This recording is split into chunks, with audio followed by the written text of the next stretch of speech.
Algarves e também Minho. Ok? Assinala-se também desta forma a comemoração do Ano Internacional das Grutas e do Carso e sim.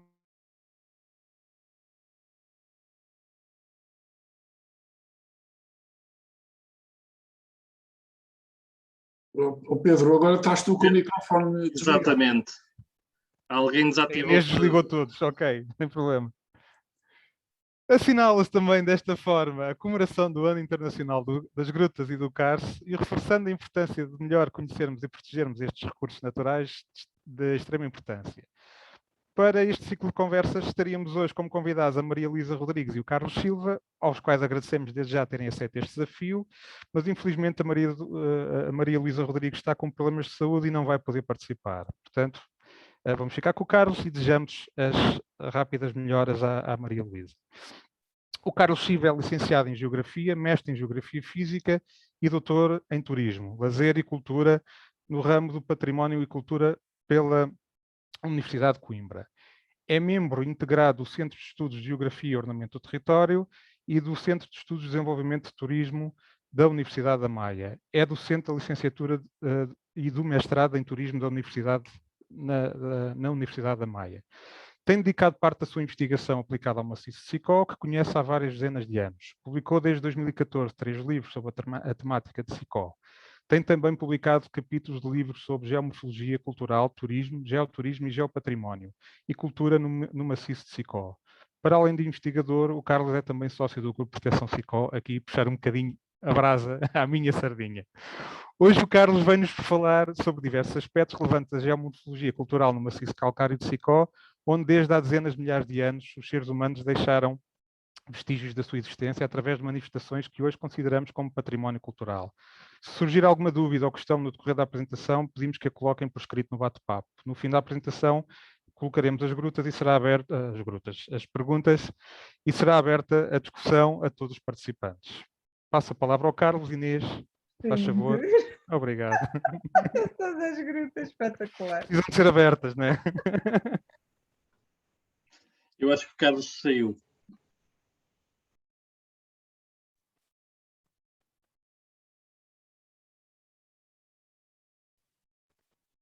Inês, tens que abrir o microfone do Carlos.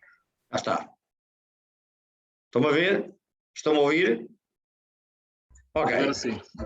Ora bem, eu peço-vos desculpa por tomar aqui umas notas ao lado porque isto é uma questão de disciplina, porque eu sou uma pessoa muito indisciplinada das minhas intervenções. Começo a falar, começo a divagar, gosto e muito, depois altero tudo sobre o que vinha para falar.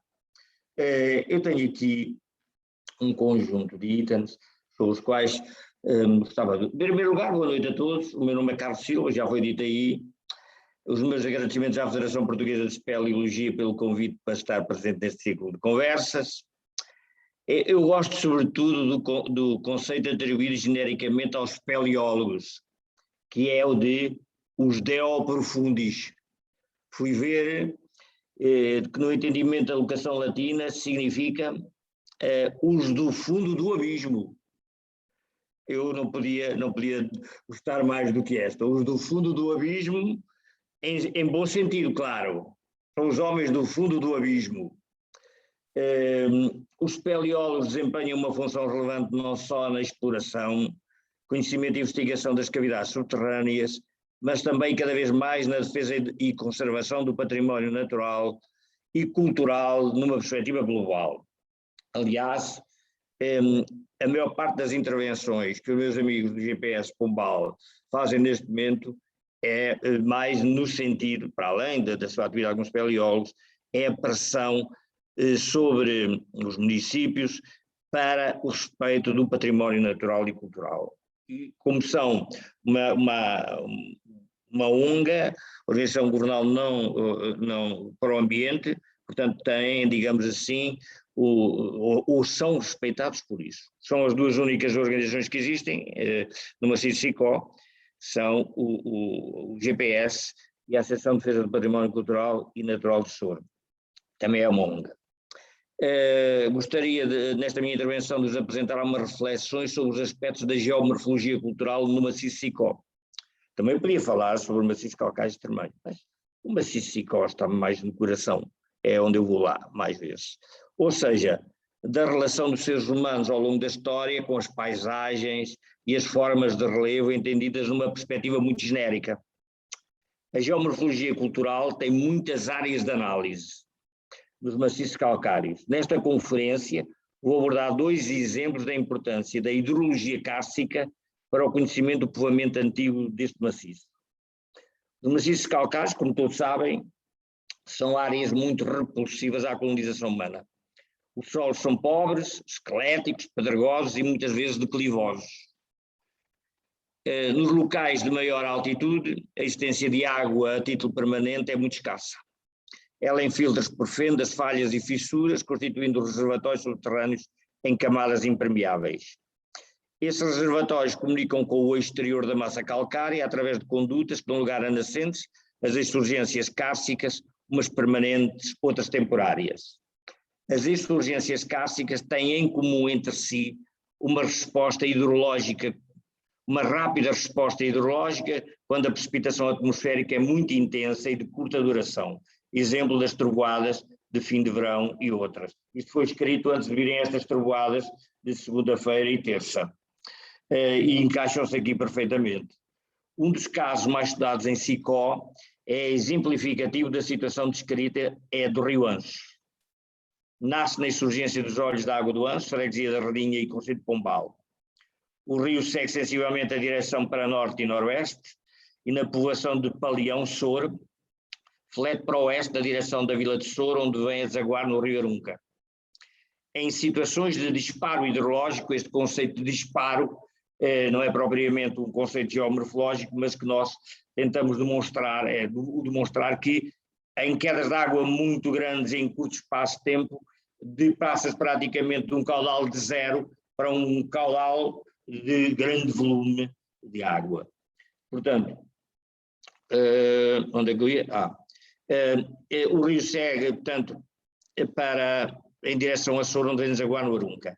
Em situações de disparo hidrológico, da insurgência do Anço, provocada pela precipitação intensa e de curta duração, o leito do Anço dá lugar a um curso de água torrencial, que no espaço temporal de 1 hora, conjugado com a água do Arunca, os dois passam em Sor, um conflui no outro, os 2 rios inundam totalmente a parte baixa da vila de Sor, edificada nos leitos de inundação destes 2 rios.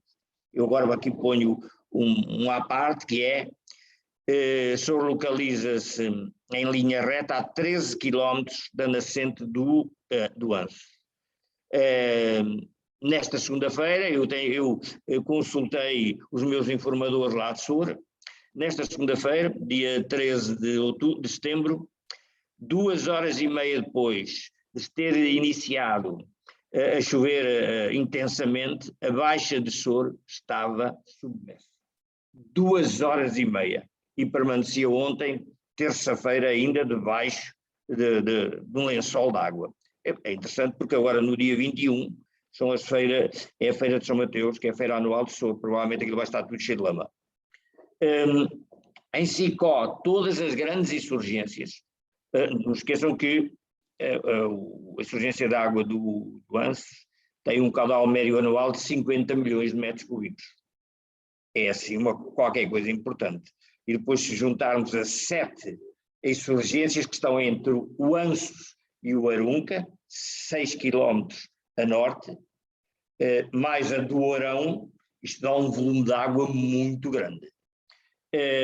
Em Sicó, todas as grandes insurgências proporcionaram a fixação, desde tempos remotos, de importantes comunidades humanas, o que é testado pela arqueologia. Todas, até mesmo as pequenas insurgências, são descobertos frequentemente objetos líticos, quer do Paleolítico, quer do Neolítico. Quer dizer que elas já existiam neste período. A vila de Condeixa é fruto da insurgência de Alcabideque. Onde há água, há vida. Conímbriga deve a sua origem ao sítio do Planalto e à sua posição no território, e sobretudo à pequena insurgência de Condeixa à Velha. A maior parte do pessoal não sabe que existe uma insurgência de Condeixa à Velha. O posterior desvio da água da Alcabideca operado pelos romanos proporcionou o esplendor de Conímbriga. Conímbriga era uma cidade, ou digamos a maior atratividade que Conímbriga tinha sobre as populações locais e regionais eram as suas piscinas. Piscinas aquecidas, piscinas de água quente, piscinas de água morna. Ele tinha 4 termas, 4 diferenciadas umas das outras e colocadas em pontos estratégicos da cidade. A destruição dos suevos em 458 do aqueduto fornecia a água de Conímbriga foi um dos principais fatores de decadência da cidade. A gente pensa, foram os suevos. Não, foi a falta de água. A falta de água modificou completamente o comportamento da cidade, completamente. Eu pus aqui em à parte, quando Conímbriga começou a ficar despovoada, porque a partir aí do ano 600 Conímbriga começou a ficar lentamente despovoada, era perigoso viver lá. Uma parte da população mudou-se para Condeixa Velha, aquilo que é Condeixa Velha. E porquê? Porque lá estava a pequena insurgência que ainda lá está hoje. Embora hoje já não tenha o papel que teve durante durante quase 1000 anos no abastecimento desta comunidade. A velha ancião do Neolítico e dos celtas da Idade do Ferro está intrinsecamente ligada à insurgência dos olhos d'água do Nabão. Batizada em honra da deusa da fertilidade e água, a Nábia, dos celtas e dos lusitanos.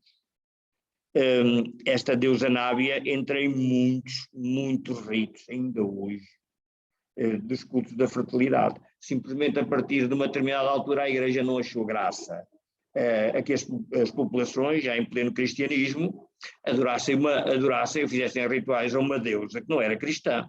E, portanto, o que fez é que nesses locais de adoração construiu capelas e, em vez de ser a Nábia, era a Nossa Senhora da Estrela, por exemplo, da Redinha, Pombal, que é um culto da fertilidade dos seres humanos. As mulheres vão lá, banham-se dentro de uma buraca onde a água escorre todo o ano e, portanto, acreditavam que esse banho era um elemento fundamental para as mulheres que não conseguiam ter filhos. É claro que no século XVI o padre da Redinha não gostou da brincadeira e tapou a buraca com uma capela. Agora, para irem à buraca, têm que passar por dentro da capela. E lá vão deixando o seu dízimo para o padre, para a confraria. Portanto, mas os cultos da fertilidade, na maior parte destas regiões dos maciços calcários, estavam ligados ao culto da Nábia. Estava eu a dizer aqui que a velha anciã está ligada diretamente e ela só apareceu em função da água, da insurgência dos olhos d'água de Nabão. Que dizer da povoação do Alvorge, ancião, e da sua insurgência, que durante o período estival assegurou um caudal de 1 litro por segundo, o que foi suficiente para justificar a fixação de uma importante comunidade humana até à atualidade. Ela lá continua, já não precisa da insurgência, tem um furo que vai buscar a água a 400 metros do fundo. A insurgência do Ourão, ali na Redinha, com os seus 350 milhões de metros cúbicos de caudal médio anual, é um santuário do Paleolítico e do Neolítico. Nos nossos dias abastece uma parte importante do Concelho de Pombal e Sor. Uma à parte, a descoberta dos vestígios arqueológicos do Ourão é fruto do trabalho de um grupo de espeleólogos a que esteve ligado o grupo GPS de Pombal. Os espeleólogos gostam de meter o nariz em tudo.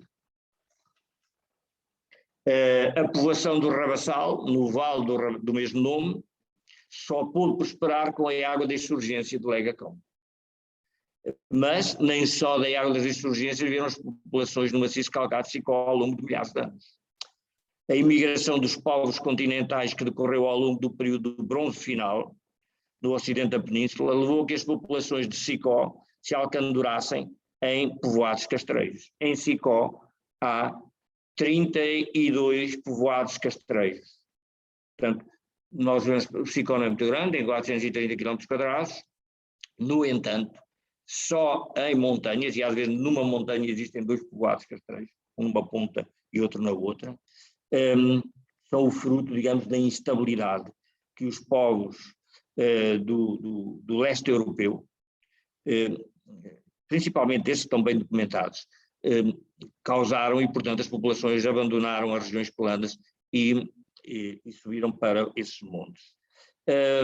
O que é que acontece? Num desses montes, escarpado e árido, fixou-se durante o Neolítico uma pequena comunidade humana. E aqui se manteve em continuidade até ao século XXI. Reparem, desde o Neolítico são muitas dezenas de séculos. A razão de ser deste povoamento fica explicado quando visitamos a localidade. Sim, a Atianha, repito outra vez, a Atianha, em Ancião, tem no perímetro da povoação castreja uma pequena dolina que mantém um lençol de água permanente durante todo o ano. Não há memória que alguma vez tenha secado. Onde há água, há povoamento. O Monte Trás de Figueiró, em Ancião, Alforge, Ancião, foi povoado durante mais de 80 séculos. Ainda lá hoje estão as 3 muralhas da idade do bronze final. 80 séculos é muito século. Ou seja, desde o Neolítico antigo até à conquista de Lisboa em 1147, quando o povoado desceu para a base do monte. E eu pergunto, e de onde veio a água para dessedentar estes colonizadores, os seus rebanhos e a agricultura durante um tão longo período de tempo, 80 séculos? Uma grande e bela dolina sobre os calcários dolomíticos do Sinemuriano, a pouca distância da base do monte, e com um lençol de água em permanência durante todo o ano, fez a diferença. Muitas vezes nós passamos por lá, não percebemos muito bem, ou temos dificuldade, mas quando juntamos os diferentes elementos da paisagem, sobretudo os lençóis de água das dolinas ou das insurgências, percebemos tudo o que se passou. Queria falar-vos da Ovala da Serra de Janianes, que fica em Condeixa, no concelho de Condeixa. Uma ovala são 2 dolinas que estão justapostas, portanto uniram-se uma à outra, e geralmente portanto, elas são grandes. E, portanto, eu dizia que podia falar da Ovala da Serra de Janianes, em Condeixa, e das povoações da Chanca e Janianes, que lhe devem a sua existência. Como é que elas lhe devem a existência? Ainda hoje, isto é uma à parte, quando lá vamos ver esta ovala magnífica, é das coisas mais bonitas que existem em Chicó, conserva água todo o ano e baixa apenas cerca de 4 dedos de água no seu lençol entre o verão e o inverno. E a primeira vez que eu lá fui, tinha eu para aí 17, 18 anos, foi uma grande caminhada, eu verifiquei que ao lado da dolina, da ovala, estava uma grande placa calcária, assente sobre 2 pilares calcários também, muito toscos, mas quando eu olhei para a superfície, verifiquei o seguinte: a superfície daquela placa calcária, ela estava, o calcário estava gasto e dissolvido. O que é que acontece? As pessoas levavam os burros e as mulas destas 2 povoações, porque ela fica entre as 2 povoações, tiravam os cântaros ou os recipientes de cima do dorso das mulas, assentavam-nos sobre aquela placa, aquela mesa grande calcária, iam encher os recipientes, punham-nos novamente em cima da placa calcária e depois no dorso dos animais iam. O que é que acontece? Isto foi feito milhares e milhares de vezes ao longo de muitas centenas de anos. E sobre a placa calcária, ela está gasta e erodida no sítio onde durante provavelmente centenas ou milhares de anos, eles assentavam os recipientes. Isto faz, provavelmente, eu não vou lá há 5 anos, o meu medo é que levem a placa calcária, porque ela faz parte, ela é um património muito importante. Podia falar-vos também da Lagoa da Serra da Loureira, em Albeázere, instalada num socalco numa montanha. Estamos a falar não de uma dolina, mas de uma lagoa. Há uma diferença entre as dolinas e as lagoas. Instalada num socalco da montanha, dessedentou o povoado castrejo da Serra da Loureira. Quando a pluviosidade era escassa na primavera, a lagoa secava no verão. É muito comum no nosso clima, às vezes as primaveras são secas, chove muito pouco. As lagoas perdem a água se não chover. E nós podíamos dizer, bem, então como é que era? Como é que eles sobreviviam? É muito simples. Lá estava uma dolina, junto ao cume da serra, mesmo no cume da serra, uma grande dolina, que tem água todo ano. Todo ano. Portanto, muitas vezes nós olhamos para os montes, estão lá as muralhas, e dizemos, onde é que eles iam buscar água? Há sempre um sítio onde as pessoas iam buscar água. Só a água é que explica o povoamento antigo em Sicó. Poderia falar, por exemplo, da Dolina do Val da Grota. A Dolina do Val da Grota é extremamente importante. Ela assenta sobre depósitos cartássicos, forneceu água, agora reparem, forneceu água, sílex, quartzito e quartzo, que uma oficina de talha no bordo sul da Dolina comprova. E o abrigo rupestre da ocupação paleolítica e neolítico no Vale testemunha. Ou seja, no Vale está lá encaixada uma cavidade arqueológica. Os vestígios da atividade arqueológica são documentados no Paleolítico, no Neolítico, no período do megalitismo, vem até ao romano. Ela até é a cova do ladrão, porque foram lá encontrados alguns alforjes todos podres, com moedas romanas do tempo desertório. Alguém as roubou, mas depois os romanos não deram possibilidade de lá ir buscá-las, provavelmente cortaram-lhes a cabeça.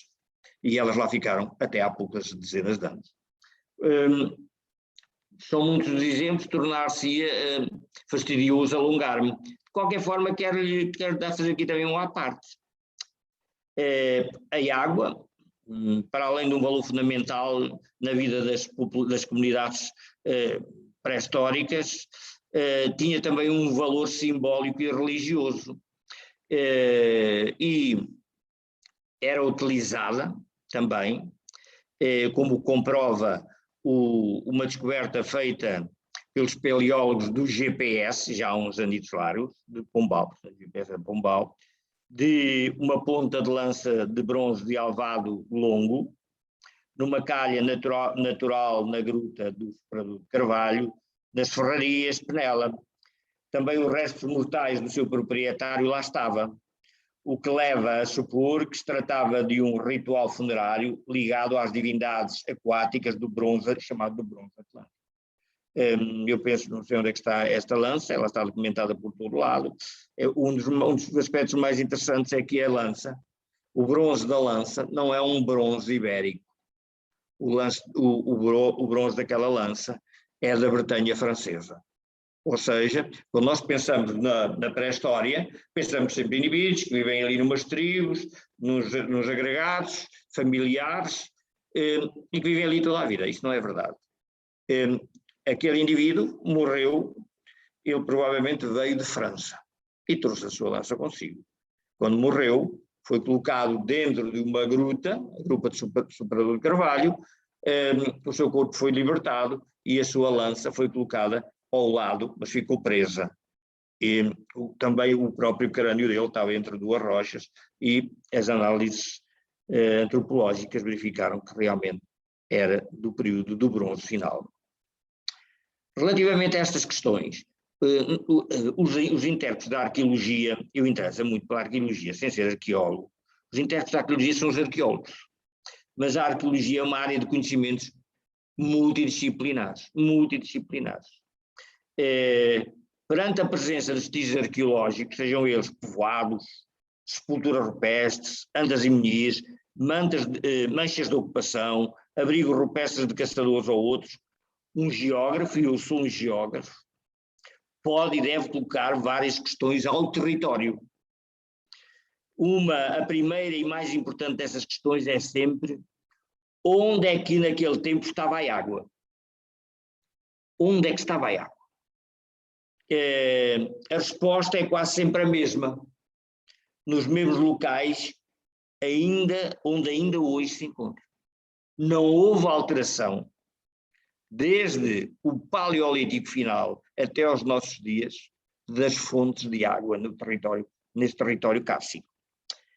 Uma parte que eu tenho aqui no final da glaciação do Vurme, como sabem, o Vurme termina há cerca de 10, 12 mil anos, a última grande glaciação. Com o fio acaba também o Paleolítico. Os caçadores-recoletores estavam ligados ao frio, digamos assim. Eram homens que viviam em grutas ou utilizavam-nas como ambientes de caça, de regulação, mas há um período em que é de muitos milhares de anos, que é coincidente entre o frio, a glaciação e o paleolítico, os homens da pedra lascada. No Holocénico, o que é que acontece? Acaba a glaciação, e acabou muito rapidamente. Ela acaba a glaciação e os homens passam a ocupar o território e dedicar-se à agricultura, à domesticação de animais. E nós perguntamos, então, mas os locais da água que eram utilizados pelos homens do Paleolítico passam a ser utilizados ou são outros locais? O acabar da glaciação para um clima que é muito parecido com o de hoje fez com que novos locais aparecessem de água? Provavelmente, mas nós verificamos o quê? Nas dolinas, onde há vestígios arqueológicos do Neolítico, mas há também do Paleolítico. O que quer dizer que as mesmas fontes de água ao longo de mais de 40, 50 mil anos foram as mesmas. Tanto faz ser na glaciação como ser no clima atual do Neolítico, que é o clima que nós temos hoje. Dada a importância da água para a sobrevivência humana e a dificuldade e penosidade em transportar a água é muito pesada, e transportá-la a média distância em territórios cársicos como maciço de Sicó, todos os vestígios de assentamento humanos pré-históricos têm a curta distância ou uma insurgência, ou uma dolina, ou um curso de água, quando esses cursos de água estão localizados na periferia do maciço. Tenham calma que já vou acabar. No maciço de Sicó existem um pouco mais de 100 dolinas. Podem ser identificadas quanto à sua gênese e tipologia. A maior parte delas conserva a água durante todo o ano, com um lençol aquático mais reduzido no período estival. Terminada a sua função de abastecimento de água às comunidades humanas, elas são a principal e mais importante fonte de água para a fauna selvagem. Os meus amigos da biologia e da ecologia passam o tempo a contar as rãs, porque algumas conduzem ali um concerto espetacular ao fim da tarde, agora não, quando é no verão, ali centenas de rãs a coachar todas ao mesmo tempo, é um espetáculo muito grandioso, e que já não se costuma ver. Quando eu era criança ia à Beira Alta, às terras dos meus avós, e adorava ouvir as centenas de rãs ao mesmo tempo, todas a coachar. Isto está tudo a desaparecer, porque as rãs desaparecem. Bem naquela altura também as comiam. Portanto, terminada a função delas, hoje elas são uma fonte muito importante para a fauna selvagem. Preservar as dolinas, preservá-las é um importante fator de conservação da natureza. Eu fico piurso, passo-me completamente quando um presidente da Câmara manda pôr um círculo de cimento, um muro de cimento à volta delas. Então acimenta uma superfície à volta, além do muro, muitas vezes as acima. O que é que fazem? Depois dizem, para as crianças não querem lá dentro, mas então põe uma vedação e deixam o seu estado natural, quer dizer, elas têm provavelmente centenas de milhares de anos, porque as dolinas resultam de um processo de erosão em funil da superfície calcária, a água vai penetrando através de pequenas fendas e à medida que a água vai vindo faz digamos, o desgaste químico. Como é que elas conservam a água? Entretanto, aquelas pequenas fendas e falhas do calcário foram tapadas por argila e, portanto, elas tornaram-se impermeáveis. Por exemplo, numa dolina na Chanca, durante os anos 70, o que é que os agricultores faziam? Estávamos na época dos tratores, levavam os tratores lá para dentro, com bidões para encher. O que acontece é que quando tiravam os tratores, as rodas patinavam dentro da dolina por causa daquele lodo do fundo. E o que é que acontece? Hoje ela não segura a água, porque entretanto ativaram algumas daquelas fendas e falhas e a dolina, mal começa a aproximar o verão, já não tem água, enquanto a maior parte delas tem todas água. Às vezes são questões antrópicas que fazem a destruição das dolinas, transformam-nas em charcos, ou então, outra vez, a inconsciência delas. Digo, preservá-las é um importante fator de conservação da natureza, uma fonte de conhecimento sobre o território e das suas dinâmicas hidrológicas, e também uma longa página da história das populações montanheiras ao longo de muitos milhares de anos. Se nós tomarmos em conta que, por exemplo, nas buracas do Vale do Poio, na Buraca Escura e na Buraca Grande, porque a falar na Buraca Escura, fui lá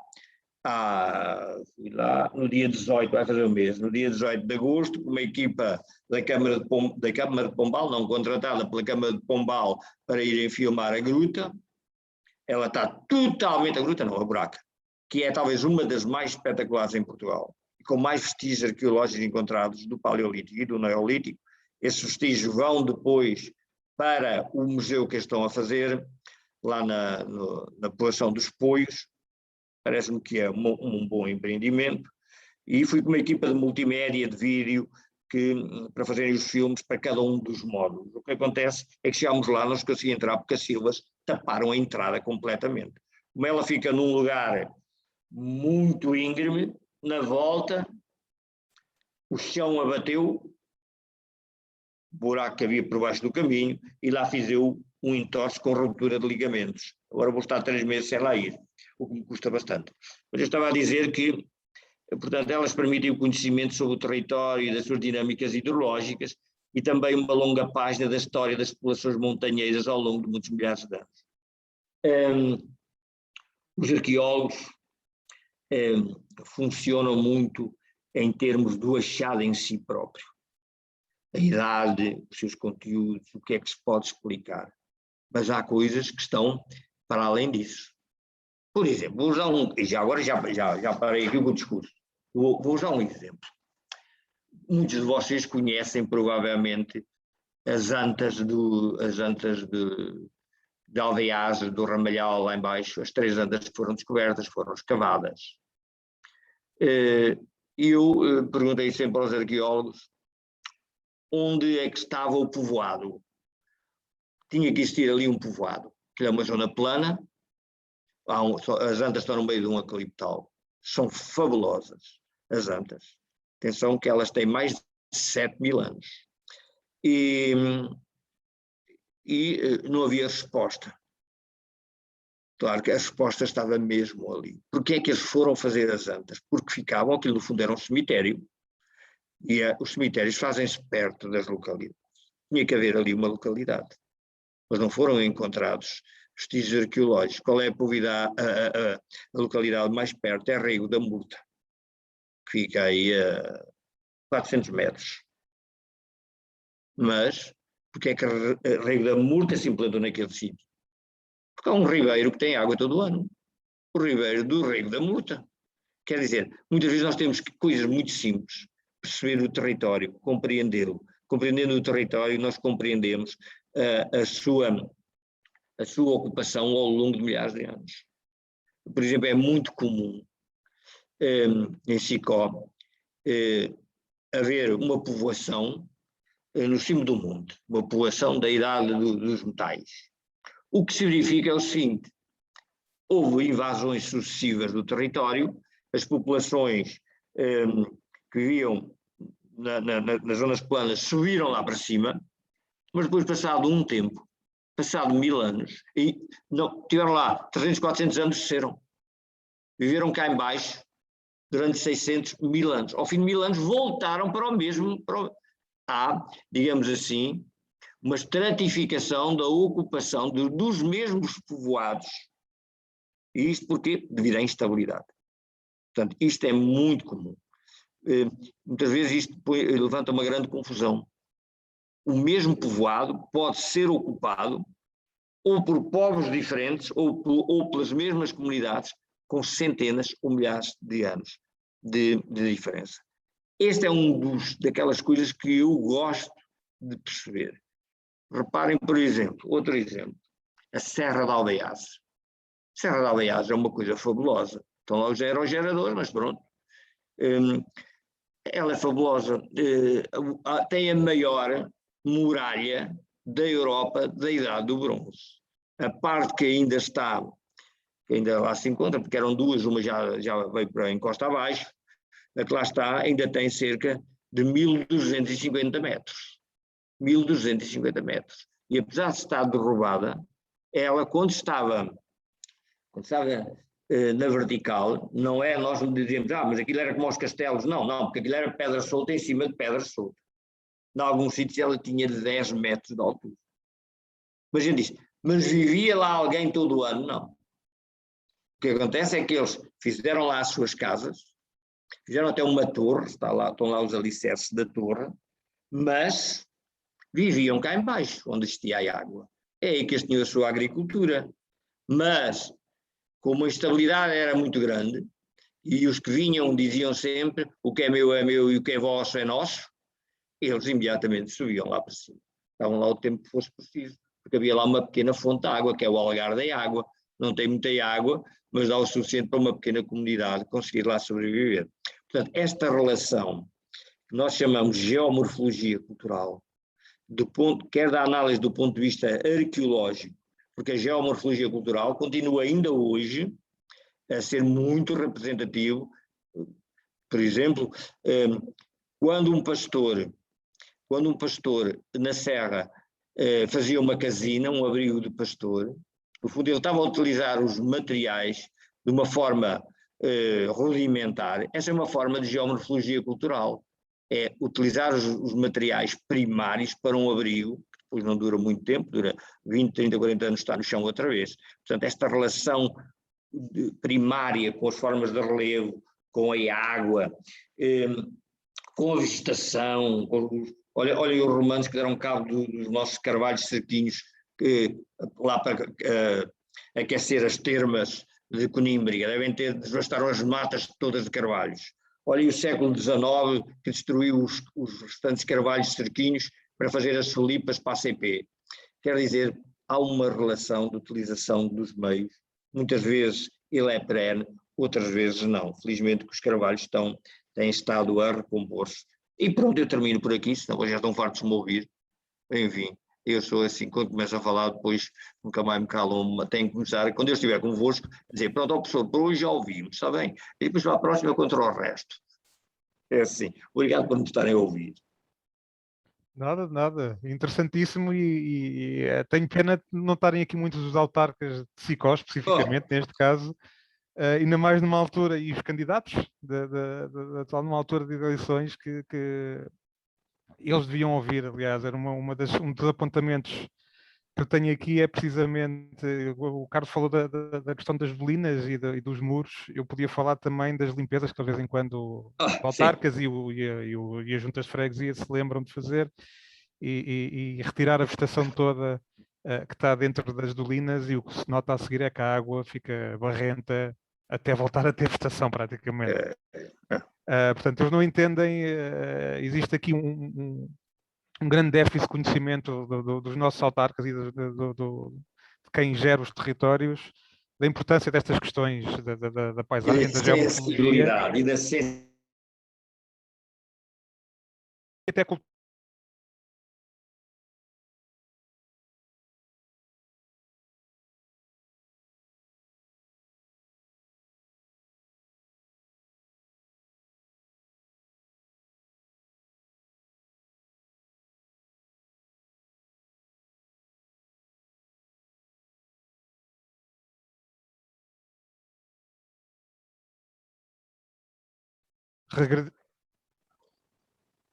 eu tenho dito que regredimos um pouco em questões ambientais e de certeza que noutras áreas também. Portanto, o que é que acha que poderíamos fazer para eles nos ouvirem, a nós, aos arqueólogos, aos geógrafos, aos geólogos, aos biólogos, toda essa massa científica que tem um conhecimento importante e que eles raramente ouvem?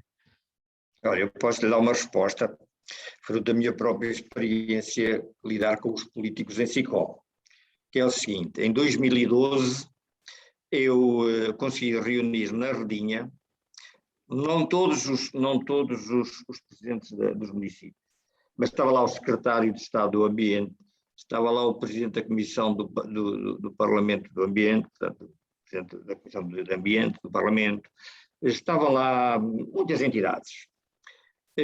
Não fui só eu que usei a palavra, mas eu estive quase hora e meia a usar a palavra. E propus-lhes, porque eu já sei que se não fizer uma proposta, ninguém faz absolutamente nada. E então eu propus-lhe que entrássemos em conversações com os restantes municípios do maciço calcário extremanho para criarmos um geoparque, o geoparque de Sicó e do maciço calcário extremanho. Havia um perigo ali, que era como o maciço calcário tem 700 km e Sicó só tem 400, Sicó ter um local secundário. Mas eu fiz a explicação porquê. Dei-lhes o exemplo da Arouca. Eram 6 municípios. Ninguém se entendeu. Ao fim de 4 ou 5 anos, a Arouca avançou sozinho. Foi classificado como geoparque. A Unesco incumbiu a Arouca de voltar às conferências com os restantes municípios, outros 5 municípios, para alargarem a área do geoparque aos outros municípios. Andaram 5 anos em discussões.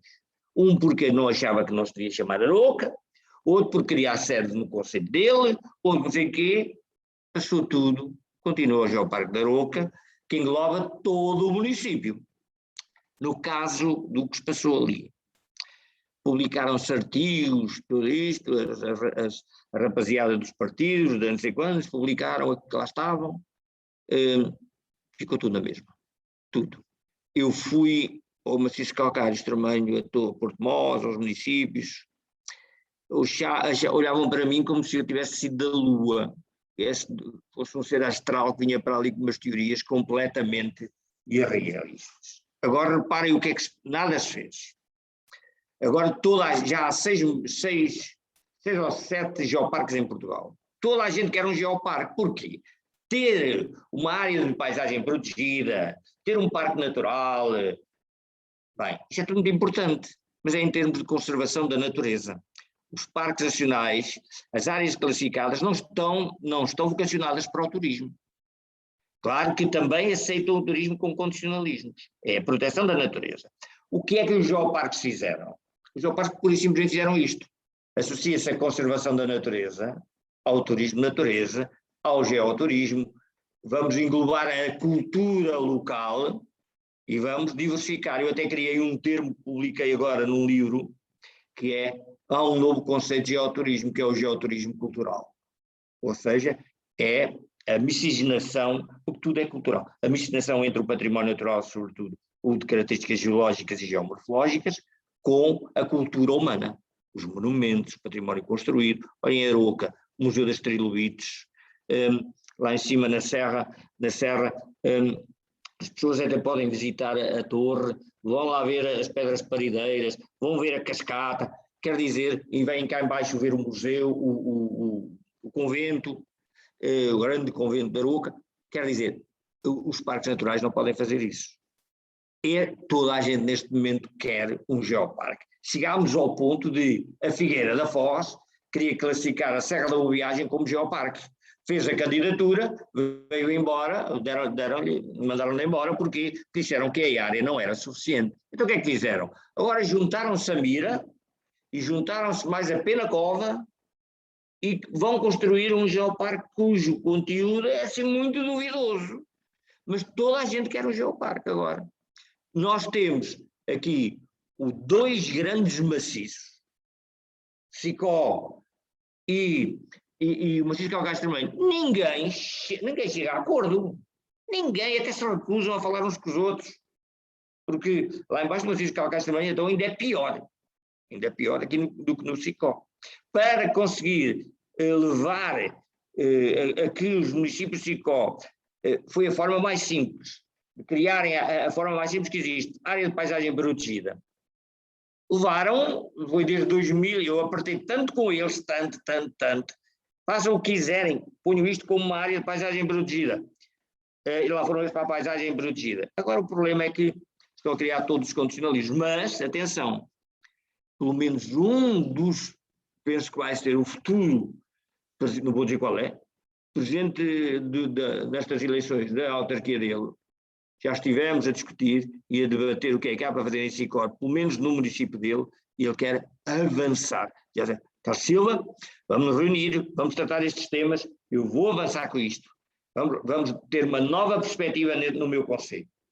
Ótimo, porque já muita gente disse isso e depois fica tudo na mesma. Quer dizer, pronto, não é muito fácil trabalhar com esta gente, não é muito fácil.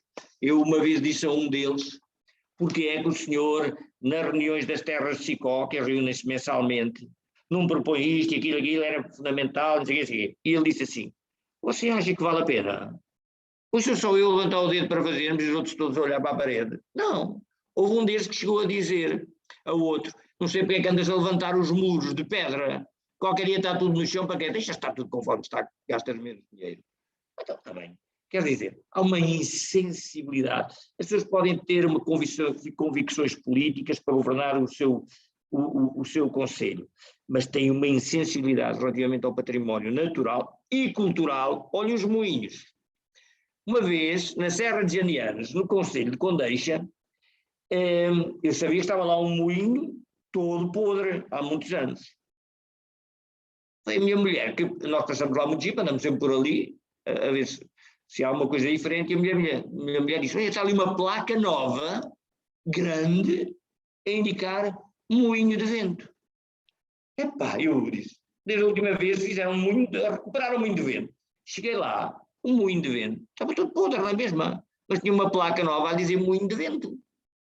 Por acaso agora, eu publiquei um livro com moinho de vento, em grande, quase na página inteira, todo podre, não disse onde é que ele era.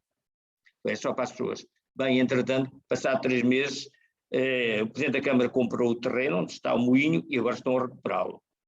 No caso de Sor não tem moinhos, mas teve centenas deles, centenas.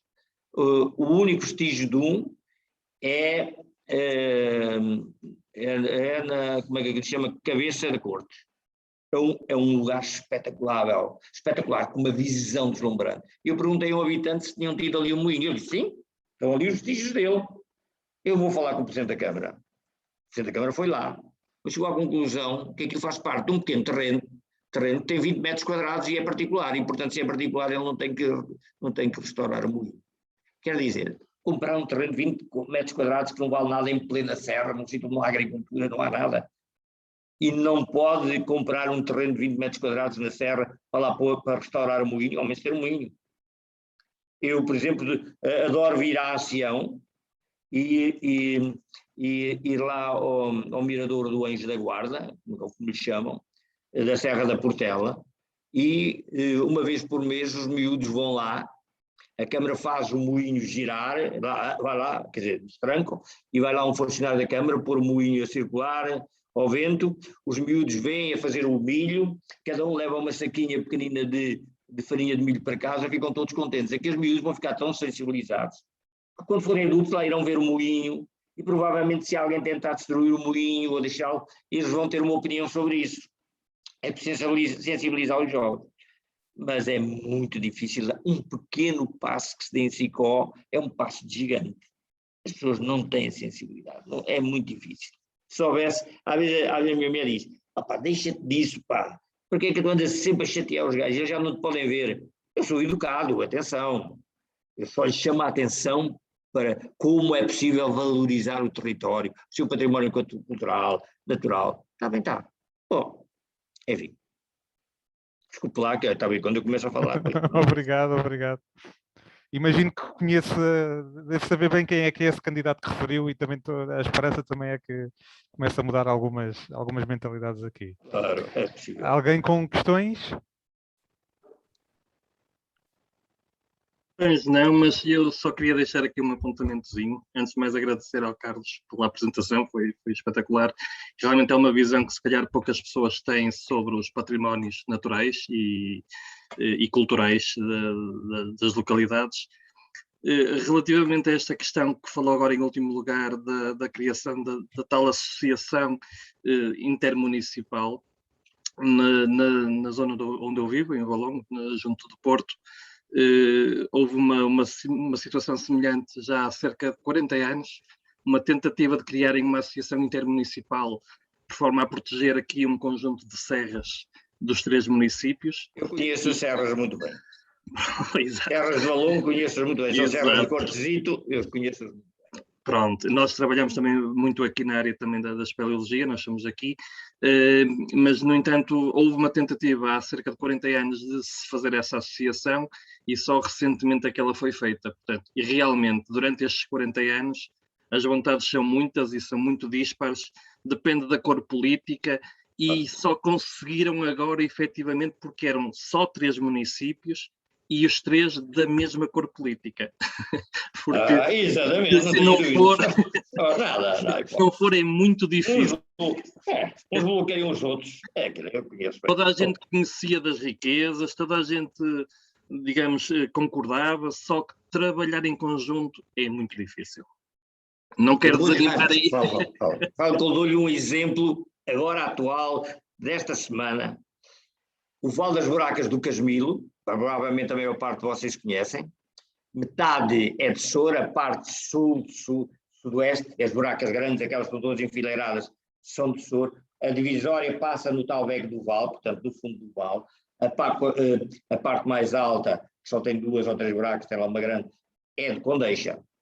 Se for ver ao turismo de Condeixa, aqueles folhetos todos dizem que o Val, que é Val do Casmilo, que aquilo é de Condeixa. Mas ninguém quer saber do Val para nada. Ninguém. A Sociedade de Geólogos Portugueses já classificou aquilo como monumento natural, mas para a sociedade portuguesa, ela não está classificada junto do Ministério como património natural. Bem, monumento natural. Então, verifica-se isto. Há 12 anos atrás, 8 anos atrás, aliás, o atual Presidente da Câmara candidatou-se. Não tem nada contra o senhor, de Condeixa, candidatou-se e fez uma grande festa no Val das Buracas, nas vésperas das eleições. Eu fiquei, agora que eles vão tomar medidas preventivas para evitar a degradação do Val, que não levam muito dinheiro aquilo. E Soura também falei ao de Soura. Mas o de Condeixa fez há 8 anos lá, quando fez a primeira candidatura à Câmara. Passaram 4 anos, não aconteceu também. Há 4 anos, voltou a fazer uma grande festa, com centenas e centenas de pessoas. Passaram mais 4 anos, não aconteceu nada. Esta semana, vai haver um concerto musical promovido pela Câmara Municipal. Quer dizer, o próprio património natural é utilizado como forma de campanha para ganhar votos, para ter uma maioria absoluta, não sei o quê. Mas não chamaram lá alguém, um especialista, para explicar ao pessoal o que é que ele representa, em termos de evolução geomorfológica, que elementos é que estão presentes, mas também, em termos geoturísticos, o valor dele, a necessidade de o preservar. Porquê? Porque a rapaziada nova levam sprays de tinta e pintam aquilo tudo. Se forem ver aquela grande buraca que está à direita, assim, na ponta, diz lá assim: nós tivemos cá, 9A, assim, uma pintura que aquilo agora é difícil tirar da parede, porque não se pode chegar lá água rasta, os calcários, aquilo fica tudo destruído. Tem que vir uns indivíduos socialistas de Lisboa para limpar aquilo, é preciso arranjar dinheiro, que a Câmara não manda limpar. Depois fazem fogueiras em todas as buracas lá, destroem aquilo tudo. E o mais grave, é que há uma buraca que tem gravuras rupestres, algumas delas a representar humanos, não estão classificadas e algumas delas já estão todas raspadas, foram raspadas. Quer dizer, e as gravuras rupestres são do período das de Foscoa. Vão dentro dos 42 mil anos antes de Cristo até 28 mil anos antes de Cristo. Está ali um valor que ninguém conhece, nem sabe, nem convém dizer a ninguém, mas a rapaziada vê lá aquelas figuras e tem destruído aquilo tudo. Quer dizer, esta perspectiva de olhar para o património é muito estranha, quer dizer, e é muito personalizada e muito egoísta. Enfim, isto é só para lhe dizer como é que as coisas correm. Enfim. Fernando? Tens que ligar o micro. Assim, não é propriamente uma pergunta, mas é mais um acrescento à discussão. da importância das nascentes cársicas e como isso é importante para as populações. É o exemplo de tomar do convento do Castelo dos Templários, que era alimentado por duas nascentes cársticas e que depois a água era encaminhada pelo aqueduto, que provavelmente todos conhecerão ali da zona, o aqueduto de Pegões, que é realmente uma obra bem importante. E eu há relativamente pouco tempo lembrei-me de ir à procura dessas nascentes e de facto elas lá estão a deitar água, são duas, uma delas tem um nome particularmente engraçado, que é a nascente do Cu Lavado, e a outra é a nascente da Porta de Ferro, enfim. E elas já estão completamente ao abandono, a água continua a sair e a perder-se por ali, pelos campos, obviamente já não é encaminhada para o aqueduto, mas é apenas mais um exemplo, não é? De como as nascentes das regiões cársticas e como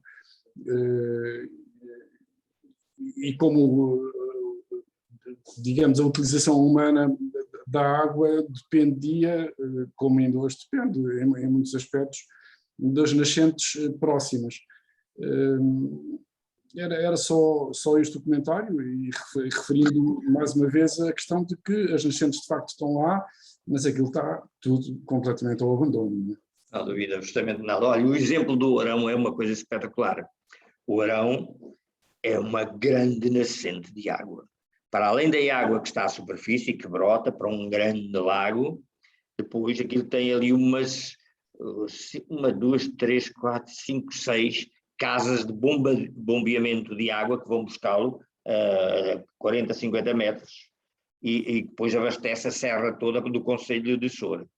E uma parte da Redinha, aquelas populações todas ali, é essa insuficiência. E mesmo captando essa água toda, mesmo assim, ainda sai água, mesmo agora no verão, estive lá no dia 18 de agosto, ela tinha muita água. Agora o que acontece é o seguinte, a primeira vez que eu a vi foi aos 18 anos, eu já tenho 67.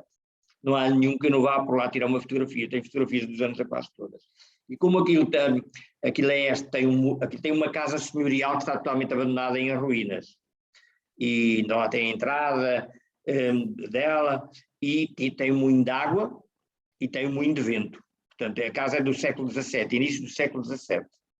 O que acontece? Moinho de vento, quando havia vento, ok, tudo bem, lá tinha. Quando não havia vento, era um moinho de água, porque a água estava constantemente a correr. E foram eles que mandaram fazer um lago enorme. E eu até subia lá em cima ao moinho e tirava umas boas fotografias com uma grande angular, aquela superfície enorme de água azulinha. Bem, tenho lá fotografias muito boas, que elas estão publicadas. E agora fui lá no dia 18, eu disse, não acredito que isto esteja assim. Aliás, se esse meu amigo ganhar, não me interessa a cor política dele, desde que ele tenha sensibilidade para isso. Ele até é sócio de um dos grupos de espeleologia, isso já ajuda. Eu agora vou levar lá para ele ver como é que aquilo está. Para ele ver como é que aquilo está. Eu não queria acreditar. O lago enorme está totalmente tapado com plantas aquáticas, mas muitas nem se vê quase a água, e as silvas vieram de fora e entraram dentro da lagoa. A perceber que a lagoa tem para aí quê? Uns 30 metros por 30. É uma coisa enorme. Foi feita artificialmente para que a insurgência a enchesse. Eu assim, como é que eu desde os 17, 18 anos nunca vi isto assim? E agora estamos em 2021, abandonaram isto completamente. Como é que é um local aprazível? Até já houve um projeto para fazer ali uma unidade hoteleira, devidamente enquadrada na paisagem e naquele ambiente bucólico, com restaurante, com bar, tentarem recuperar a casa. Já houve um projeto desses, já vi escrito no jornal de Pombal, há uns 12 anos, não foi nada avante. E aquilo está numa situação que até dói o coração. Assim. Quase em 50 anos, foi preciso chegar a 2021, quando nós pensamos que as coisas vão evoluir, que as pessoas estão mais conscienciosas. Nada. Está bem. Mas aquilo há de mudar. Enfim, digo eu. As nascentes kársticas são espetaculares, mas também são muito sensíveis às questões da poluição. Poluição. Por exemplo, o Ourão, há alguns anos atrás, em 2017, eu nem cá estava em Portugal, mas telefonaram, a água estava preta completamente, lá foi o pessoal do GPS, a Câmara de Soro, sempre que há problemas, manda-me chamar a mim. Que é para eu fazer relatórios, mandar analisar a água e mais aqui, fui eu que fiz o relatório para que os calcários não,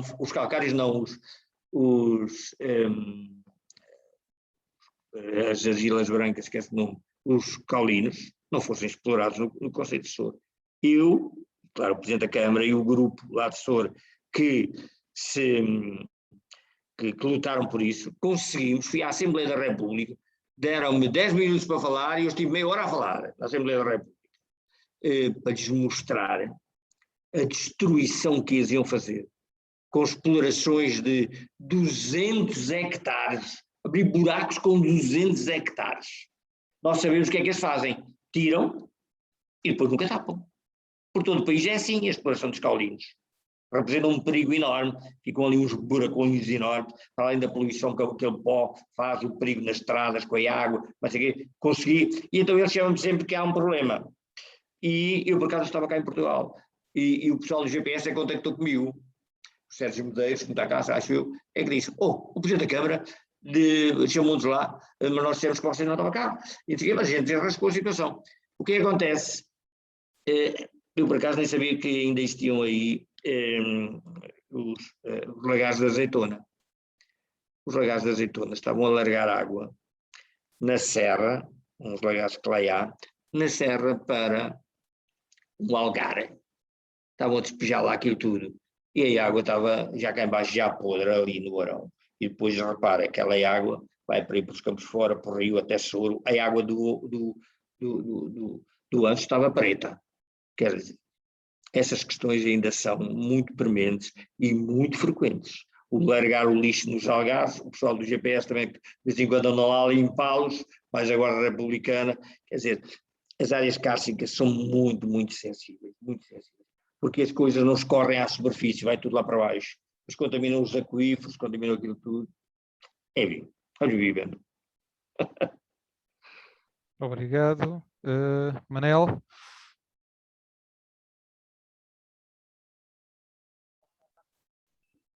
Sim.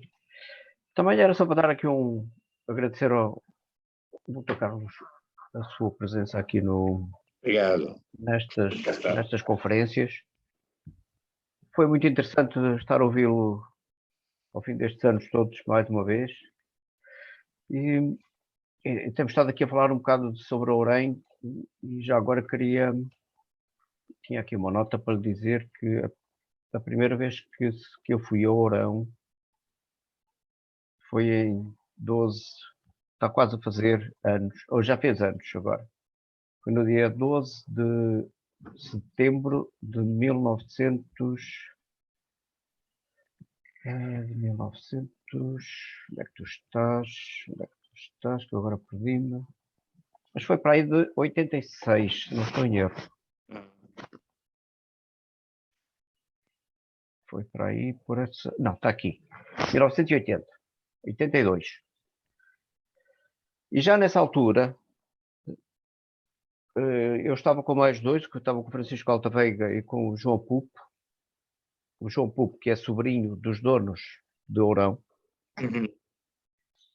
E foi aí que pela primeira vez a gente encontrou as peças de sílex, que depois deram mais tarde origem à escavação arqueológica feita pelo Thierry Aubry.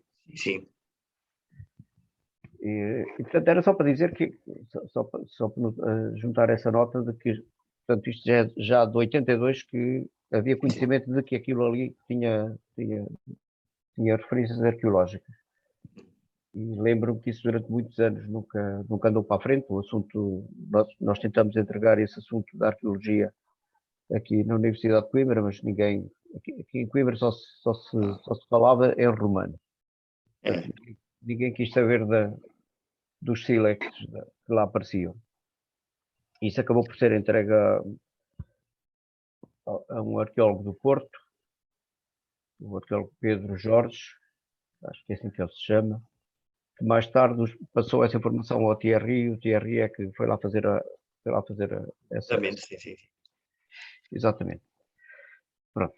E de certa maneira também dizer-lhe que é com alguma preocupação que a gente vê também lá em cima na Sicó e aliás por todo o maciço, esses adornos que andam a fazer às zonas úmidas, digamos assim, às dolinas, essas alterações que andam a fazer às dolinas e que para mim também são bastante gravosos, porque acho que em vez de estarem as câmaras, acho que pecam por uma coisa que é, querem fazer trabalho, mas não sabem como. E o pior que eles têm é que não consultam as pessoas que sabem. Embora saibam quem são essas pessoas, porque as pessoas andam no terreno. Infelizmente isso é transversal, digamos assim, a muitas áreas, não só esta questão da espeleologia e da geografia física e humana, mas pronto, infelizmente é o que temos, por mais que a gente tente, por mais que as pessoas de bom senso tentem colocar algum bom senso nesses decisores, mas infelizmente a coisa normalmente não resulta.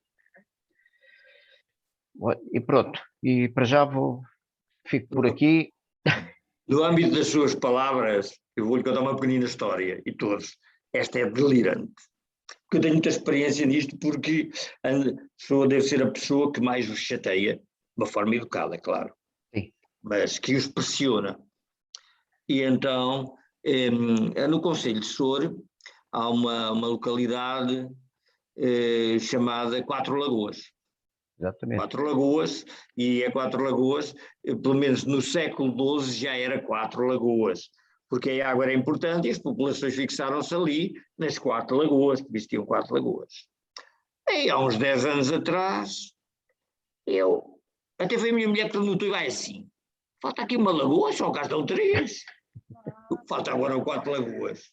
Para o carro, falta aqui uma lagoa grande. Vou andar. É aqui no sítio, está cá um polidesportivo. Aterraram a lagoa, mas era uma lagoa grande. Está cá um polidesportivo. Agarrei no carro, no jipe, e já passou. Fui lá, o João Gouveia, que era o presidente, é meu amigo há muitos anos, embora eu conheça as tendências dele, que é pôr botão e toca andar. E então eu disse, João, há uma povoação que tu conheces chamada Quatro Lagoas, não há? Quantas lagoas é que ela tem? 4? Não, tem 3. Agora vai ter que mudar o nome. 3 porquê? Porque mandaste construir um polidesportivo, aliás, que nem vai lá ninguém, porque já lá não há jovens para praticar nada. Aliás, está cheio de pedras. E eu disse, então tu mandaste que tinhas tanto terreno ali plano, por ali abaixo, tudo, e porque é que tiveram que ir fazer em cima da lagoa que lá estava?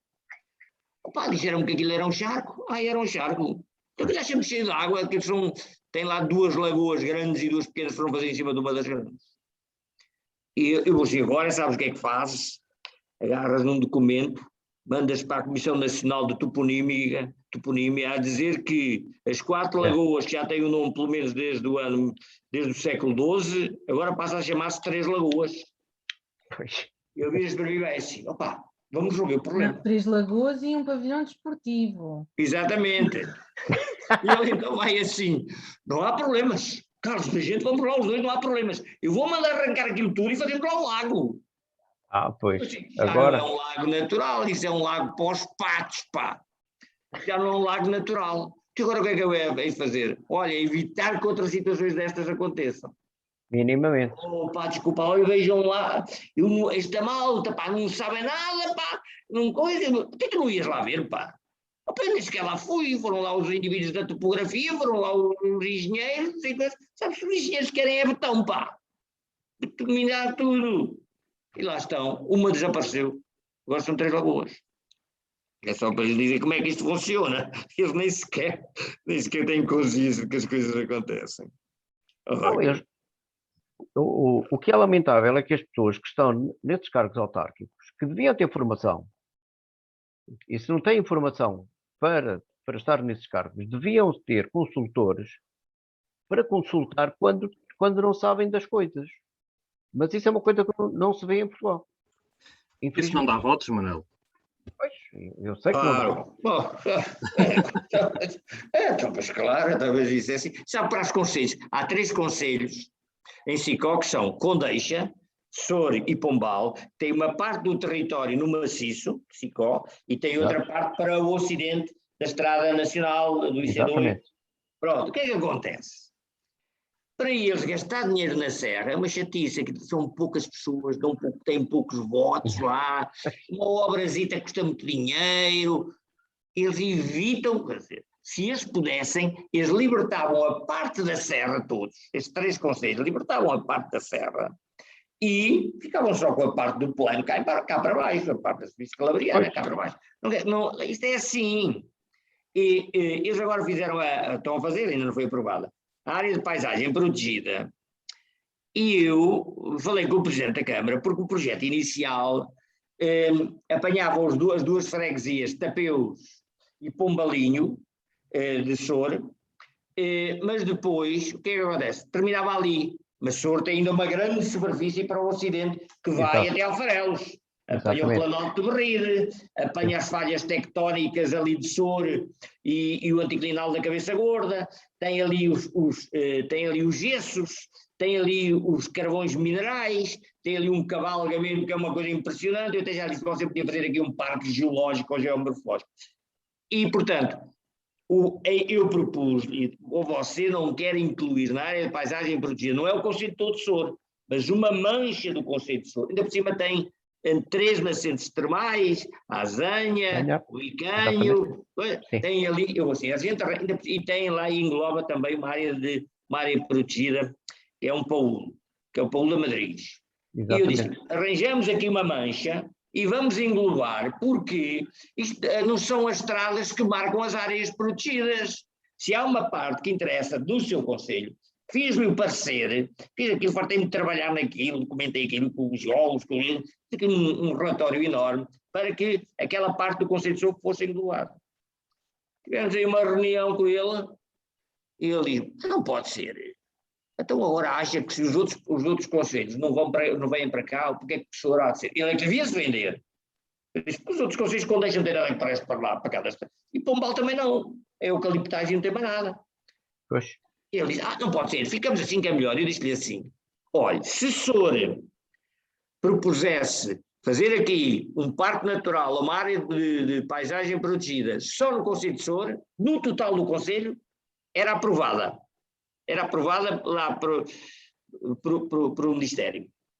Quer dizer, não englobando nisto, o Conselho que vai ficar mais prejudicado, porque só menos de 20% do Conselho de Sor é que entra na área de paisagem protegida. E ele começa-me lá com umas tretas, mas isto está protegido na mesma. Eu disse, o problema da paisagem protegida nem é a proteção da natureza que ela está protegida, é o marketing turístico e territorial. É que você, assim, tinha uma área enorme, que era a área de paisagem protegida no seu concelho, fica só com um bocadinho lá na serra, onde você nem sequer vai lá. Passam 4 anos, só lá vai antes das eleições, vai lá jantar com o pessoal antes das eleições. Quer dizer, eles pudessem, libertavam tudo. Tudo. Ele não fez, encaminhou-me para eu ter aquele trabalhão, que eu fiz sem levar um tostão. É que, por exemplo, o relatório dos Calinos também nunca leva um tostão e falar aquilo que eu trabalhei. E, no entanto, eu que não sou de Sicó, ando a trabalhar por amor à terra. Estes que são de lá, limpam as mãos a tudo. Isto é uma malta. Enfim, o que interessa e o que dá, sabe o que é que dá dinheiro é agora andarem lá nas festas. Festas, agora desafio. Com um bocadinho de sorte, eles ouvem, todos eles o ouvem, libertam Sicó e nós fazemos ali um enclave de Sicó sem as autarquias que estão lá a chatear e nós tomamos conta daquilo. Isto é, enfim. Bem, não sei se mais alguém quer dizer alguma coisa. Parece que não, a sessão já vai longa, já está simpática. Vamos dar por terminado. Carlos, agradecemos mais uma vez a sua presença. Esperamos que, entre outros, os seus contributos sejam mais tidos em conta pelas entidades que têm a tutela da gestão dos nossos espaços naturais e as autarquias, neste caso também em muito particular. A todos os participantes, um obrigado por terem estado aqui também a assistir e participar. Contamos com vocês nas próximas conversas, que será no dia 17 de novembro. E vamos estar com o Pedro Cardoso e a Isabela Amorim a falar sobre a evolução das espécies nos ecossistemas subterrâneos. Portanto, até dia 17, se não for antes, nos vamos vendo. E mais uma vez, obrigado e até à próxima. Muito obrigado também. Obrigado. Obrigado, então, e boa noite. Obrigado a todos.